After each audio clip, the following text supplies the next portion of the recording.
Premier Danielle Smith has come under fire after seeking help from the Trump administration, which she now denies. In an interview with a U.S. conservative news outlet, she blasted former Prime Minister Justin Trudeau's handling of tariff threats, while also pitching the idea to U.S. officials to hold off on implementing tariffs until after the federal election, with the hopes of seeing conservative leader Pierre Poilievre elected.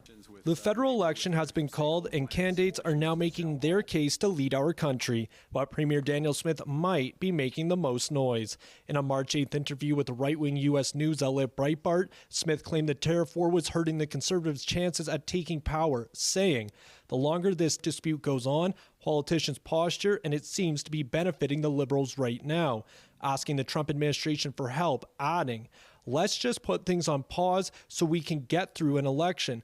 One political scientist calls her plea for help astounding. Hurts Danielle Smith because it looks like she is supporting the United States in the middle of a major trade war against Canada. In a statement to CTV News, the Premier denied asking the U.S. to interfere in Canada's election, calling it false and offensive, saying, "Now that an election has been called, I would reiterate my hope that the United States would refrain from placing tariffs on their closest ally.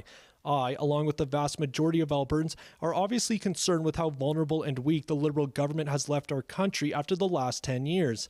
In that interview, she also claimed former Prime Minister Justin Trudeau got into a ditch during his November meeting with U.S. President Trump at Mar-a-Lago, saying he said that tariffs would result in Canada collapsing, and I think that was the wrong message to convey because it made us sound very, very weak.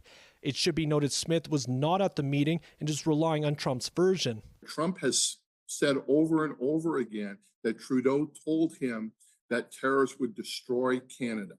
I just can't imagine the Prime Minister of Canada saying that. On Sunday, Prime Minister Mark Carney addressed Smith's comments, highlighting her alignment with Conservative leader Pierre Poilievre and Trump. One of the decisions that Canadians will have to make, whether they want a government that is unifying, that's standing up for Canada, and is taking focused action to build a better economy, or they want division and Americanism. Well, my response is that the president has said that he thinks it would be easier to deal with a Liberal, and with good reason. The Liberals have weakened our country. He's been very blunt that he wants a weak Canada that he can target. Pratt believes the temperature could rise on Smith's comments later this week. Let's see what happens when she goes on Ben Shapiro's show this week, right? Another far-right podcast. Does she echo those same things? Tyler Barrow, CTV News, Calgary.